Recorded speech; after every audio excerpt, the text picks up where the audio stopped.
Support for more episodes of Autopsy can be made at patreon.com/autopsypodcast. Enjoy the program and, of course, thank you all for listening.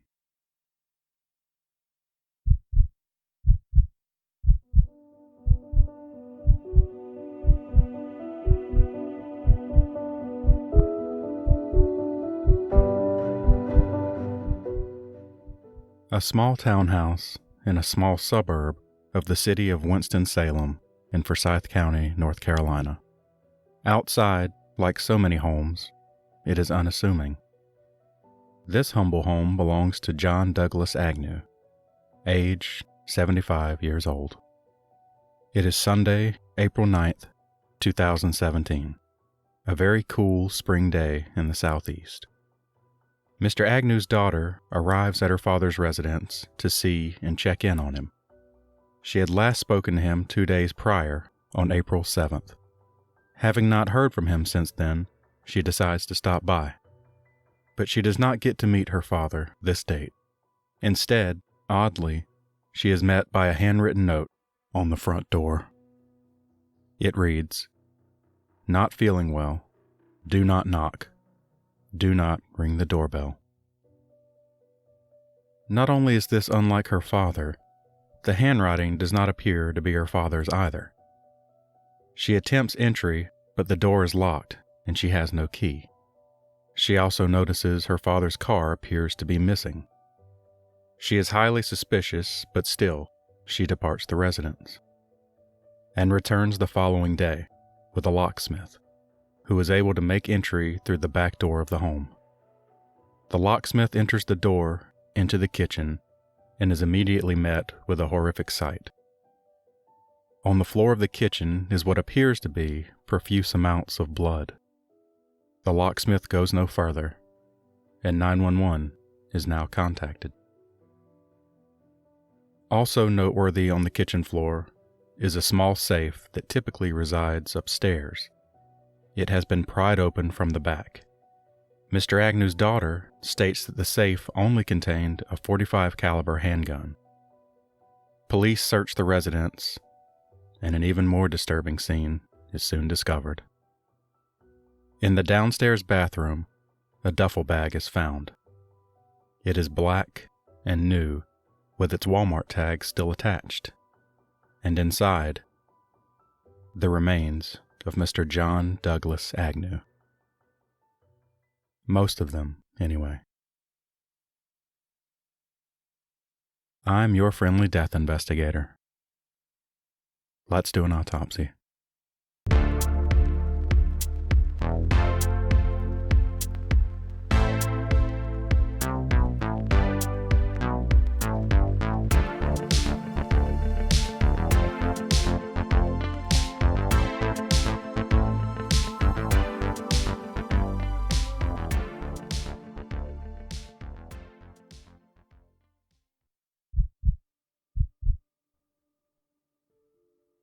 External examination. The body is that of an African American male, received in 2 sealed body bags labeled John Doe, one containing the torso with attached segment of neck and proximal thighs, and the other containing the head, proximal neck, upper extremities, and distal lower extremities. Winston-Salem Police Department subsequently confirmed the decedent's identity by visual means. Something we've only briefly talked about before are the various ways a deceased person can be identified. Different medical examiner offices have different policies. Some are perfectly okay with identification being confirmed via photographs. Still, there are exceptions, and you would be hard-pressed to find any ME office that doesn't fingerprint every homicide case, such as Mr. Agnew's. And, of course, there are ME offices that take a more blanketed approach and fingerprint each and every decedent who comes through their office. As a side note, this is actually a microcosm for how different agencies approach investigations in general, but that's more subject for a future discussion episode. Otherwise, ID can be confirmed by a dental X-ray comparison and by DNA, which, even if fast-tracked, can take quite a while. Birthmarks and tattoos can be used as well, but almost always as a last resort in the absence of other means. For Mr. Agnew, At least as a preliminary for the exam, his visual identification by the police department was accepted. And in case anyone might be wondering, no, medical examiner offices do not use any computer facial recognition software. Visual ID is, most times, as simple as comparing a driver's license or military ID photo to the deceased.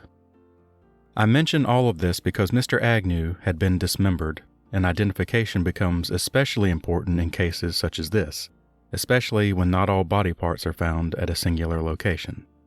Before we get into that, let's look at what exactly the pathologist is working with. The head and proximal neck are severed at the point of the thyroid cartilage with complete transection through the cervical vertebra and spinal cord posteriorly, and associated fractures of the bilateral superior horns. The scalp hair is gray and sparse, and in the distribution of male pattern baldness. The irides appear light with overlying cloudy cornea. The sclerae are white. Inferior palpable petechiae are present bilaterally. The nose and ears are not unusual. The lips and gums are pink and atraumatic. The teeth are in natural condition. Facial hair consists of a gray beard. The torso portion consists of the neck distal to the thyroid cartilage plane of section, right shoulder with attached segment of humeral head and shaft, left shoulder with attached segment of humeral head and shaft, and both thighs which are severed through the distal femur. The thorax is symmetrical. The abdomen is flat. The upper and lower extremities are well developed and symmetrical after reapproximation of all segments. An incised wound is on the lateral thigh below the buttock with no surrounding hemorrhage, consistent with a postmortem injury at or around the time of dismemberment. The appositional segments of neck, upper extremities, lower extremities, and amputated digits all correspond in body location and cut surface and comprise that of a single individual. To hopefully paint a clearer picture for you, imagine all of these body parts laid out anatomically correct on an exam table. From top to bottom, starting with the head, which itself is intact and is attached to most of the neck, which is severed near the bottom. The next piece begins with what is left of the lower neck and is attached to the torso. This torso piece itself is intact, but both arms have been severed in the area where the upper arms attach to the shoulder. It doesn't note here, but it is something that will come up later. Several of the fingers have been cut off as well from both hands. Also attached to the torso are the thighs.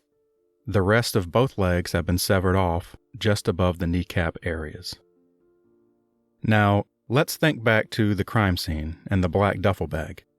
Inside this bag were the head, arms, and legs. The torso was not present at this scene.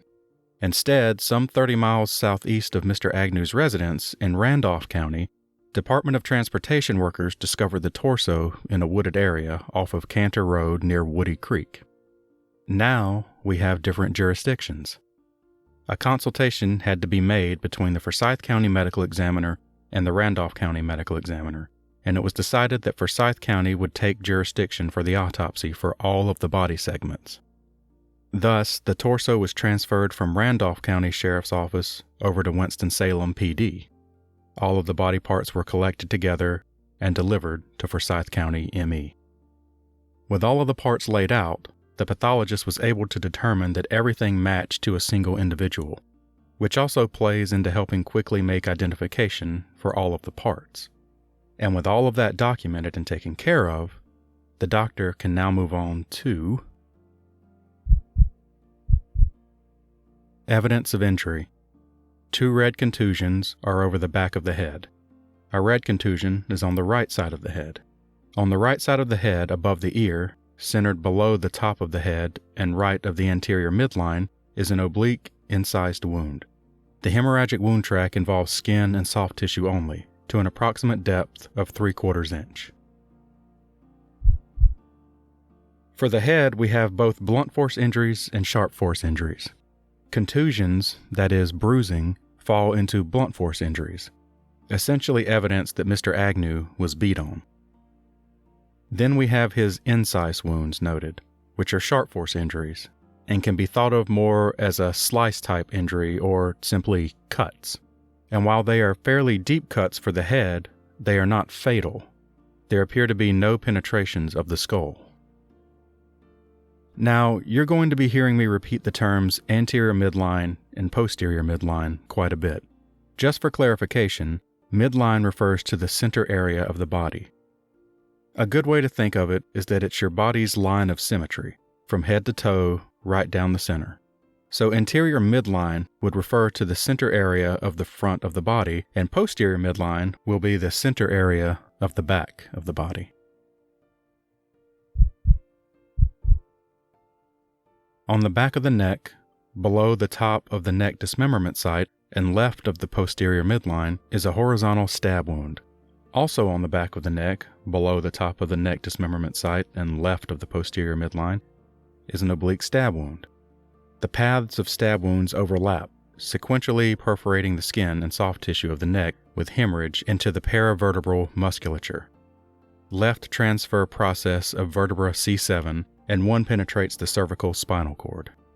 On the right side of the neck posteriorly, below the top of the neck dismemberment site and right of the posterior midline, is a slightly oblique stab wound. The hemorrhagic wound track has an approximate depth of 2.5 inches. Now we have documented stab wounds. Just here in the neck, there are 3 different wounds, with some overlapping others.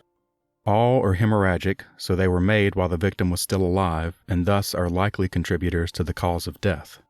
You'll also hear the term oblique used quite a bit to describe stab wounds.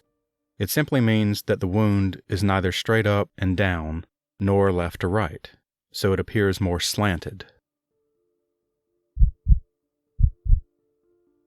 On the left side of the chest, below the top of the neck dismemberment site and to the left of the anterior midline, is an oblique stab wound. The hemorrhagic wound track has an approximate depth of 4 1/4 inches and travels from the decedent's front to back, left to right, and downwards. On the back, 13 3/4 inches below the top of the neck dismemberment site and to the right of the posterior midline is an oblique stab wound. The hemorrhagic wound track has an approximate depth of 1 3/4 inches and travels from the decedent's back to front, left to right, and downwards. 2 more stab wounds, one to the left chest and one on the upper mid-back, just to the right. All told, between the neck, chest, and back, there are a total of 5 stab wounds. Before we get to the damage these wounds caused internally, we'll briefly finish up the other, less lethal injuries. More blunt force trauma in the form of bruising was noted to both the left and right shoulders, both arms, wrists, and hands. The right leg has bruising over the thigh, ankle, and foot. The left leg has bruising only on the foot. Incised wounds are noted on the right hands. 2 more are noted on the left thigh near the genitals. The genitals also have multiple incised wounds. The doctor does not note an exact amount, which likely indicates either too many to count or the area was mutilated to the point of not being able to determine an exact amount. Finally, let's detail a heretofore unmentioned injury type: chop force, starting with the right hand. Chop force injuries of the proximal phalanges include complete amputation of the fingers number 2 and number 3, as well as adjacent skin avulsion of finger number 4 posteriorly. A partial amputation of the finger number 2 is also present and involves the fingernail. Chop force injuries are a bit of a combination of sharp force and blunt force. Though a sharp-ended weapon is used, the wounds are not cleanly pierced or sliced into and are thus more messy. This is usually because the object being struck is solid, such as a bone in this case. A weapon causing chop force injuries is also usually fairly heavy, which contributes to the blunt, crushing type parts of the injury. More force is also required, which also contributes to the blunt force injuries more collaterally. Now, the left hand. Chop injury of the proximal phalanges. Underlying injuries include metacarpal fractures of fingers number 3 and number 5, as well as complete amputation of finger number 4. Any number of weapons can be used for these types of wounds. A knife and hacksaw were found in the kitchen, but in the living room, on the couch, a hatchet.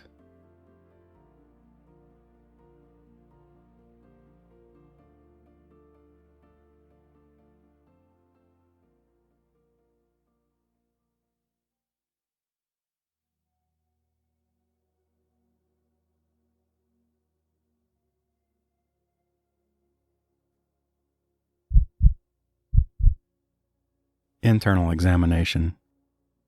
The skull has no fractures. The dura mater and falx cerebri are intact. The leptomeninges are thin and delicate. The cerebral hemispheres are symmetrical. The structures at the base of the brain, including cranial nerves and blood vessels, are intact and free of abnormality. Sections through the cerebral hemispheres reveal no lesions within the cortex, subcortical white matter, or deep parenchyma of either hemisphere. The basal ganglia, thalami, and Amon's horn are unremarkable. The cerebral ventricles are normal caliber. Sections through the brainstem and cerebellum are unremarkable. We know there were contusions and incised wounds on the head. They were surely painful and contributed to at least some of the massive blood loss of the victim. But the injuries did not go any further than external trauma. No injuries penetrated through the skull bone, and everything inside the head is found to be unremarkable. The hyoid bone is intact. The lingual mucosa is intact. The underlying firm red-brown musculature is devoid of hemorrhage. For the neck, we've actually already noted the internal injuries in the external section. There were 2 stab wounds on the neck. Both penetrated the vertebral bone, and one of these actually penetrated the spinal cord. A 3rd stab wound was also noted on the side of the neck, penetrating into approximately 2.5 inches. These wounds likely would contribute heavily to the blood loss noted on scene. Otherwise here, the hyoid bone is noted to be intact, and there is no hemorrhage in the surrounding muscle, which could suggest that there was no strangulation. But not always. Again, another discussion. The pericardial surfaces are smooth, glistening, and unremarkable. The pericardial sac is free of significant fluid or adhesions. The coronary arteries arise normally, flow the usual right dominant distribution, and are widely patent, without significant atherosclerosis or thrombi. The aorta and its major branches arise normally, follow the usual course, and are widely patent, free of significant atherosclerosis and other abnormality. The vena cava and its major tributaries return to the heart in the usual distribution and are free of thrombi. When you hear the term pericardial, simply think of the heart. The pericardial sac thus is a protective sac that surrounds the heart. Fluid can build up in this sac for various reasons, none of which are relevant here since it is noted to have no fluid. In fact, this area is fairly unremarkable, and external injuries have not caused any harm. Now, moving on to the lungs, we can go back to the stab wounds of the chest and see what damage that caused internally.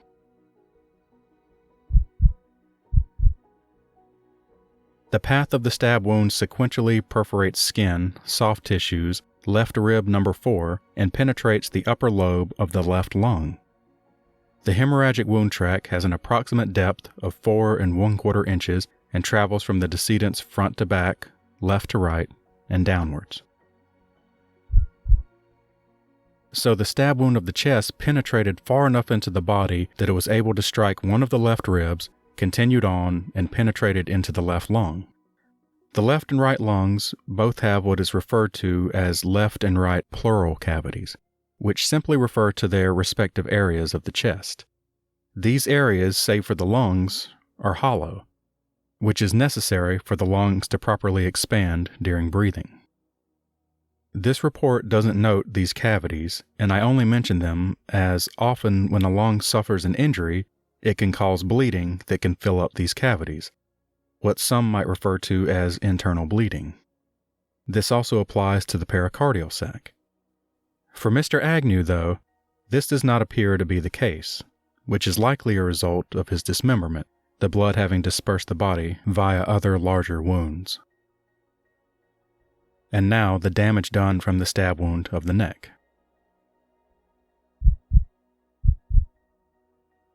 The path of the stab wound sequentially perforates skin, soft tissues, and penetrates the spinous process of vertebra S1 without penetration of the underlying spinal cord.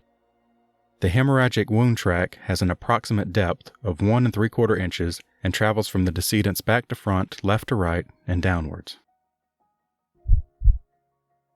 A painful wound again, to be sure, but it doesn't hit anything vital.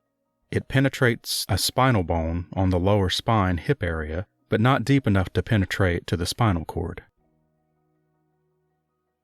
And that's really it for internal injuries.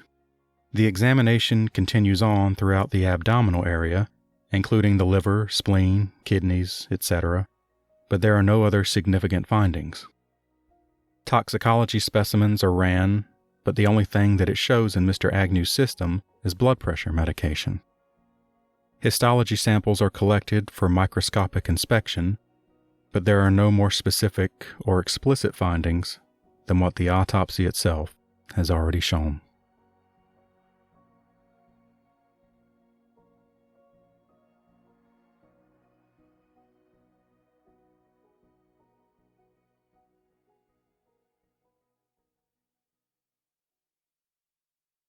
We've talked about postmortem versus antemortem injuries previously, but this case bears a little further discussion.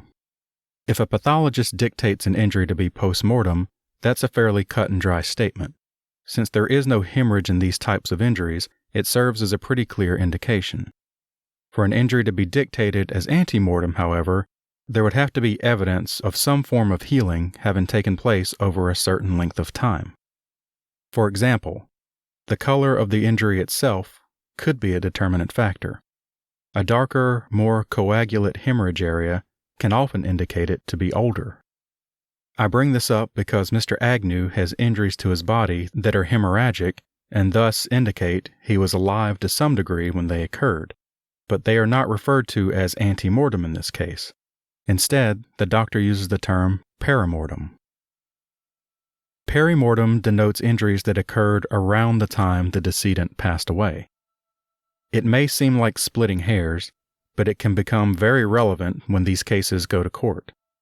Let's say that a victim is found to have a broken arm and it appears to have been healing for a few weeks. That would be an antemortem injury. If this victim was beaten to death, they would have many perimortem injuries noted, but the healing broken arm would be antemortem, and thus something that could not be pinned on a suspect. All of Mr. Agnew's injuries are noted as perimortem, and at the very least dictate that they occurred around the time he was murdered. This includes his dismemberment injuries, which likely indicate that Mr. Agnew was not long deceased before the suspect started on them. Cause of death: stab wounds of neck and torso. Manner: homicide. Report date: April 21st, 2018. Signed, Anna Green McDonald, M.D.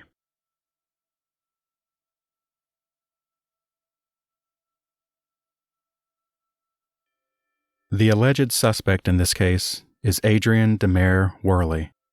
The investigation has noted that Mr. Agnew and Mr. Worley were acquaintances, but did not state to what degree or what the relationship was. Mr. Agnew himself seems an otherwise kind and decent person, with no noted history of malevolence. It is currently unknown if the crime was premeditated or occurred in the heat of the moment. A new duffel bag could suggest premeditation, but it could also simply suggest a poor attempt to clean up a crime, which itself was half abandoned. The investigation hasn't yet noted whether the knife, hacksaw, or hatchet were recent purchases themselves. The genital wounds and/or mutilations could be suggestive of many things. none of them appropriately conclusive, however. In fact, as of this date, it does not appear that Mr. Worley's trial has completed, and so many details are currently in a nebulous state. Mr. Agnew's car was found near the area where his torso was discovered, apparently having run out of gas. Was this a mistake? Did the suspect dump the torso and then decide not to return and flee? The car having run out of gas seems likely to indicate a wrench in the work, but who knows? As I'll say time and again, this isn't a program that sorts through a court's legal process. Certainly there could be more to the whys of what led up to the incident and how it all played out. But we can only know what the examination of the body tells us. In this case, a vicious, painful murder by stabbing. It seems like a simple and obvious truth, to be sure, and in many ways, it very much is. But it's a simple truth that takes a lot of work to confirm.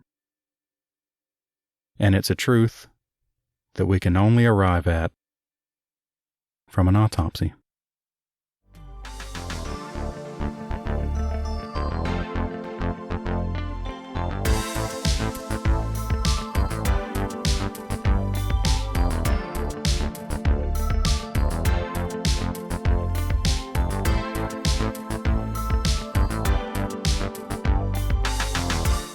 Autopsy is an educational program. All information is culled from actual autopsy reports and read as written out of respect for both the deceased and the living who speak for them. Opinions and interpretations of these reports are solely those of the reader.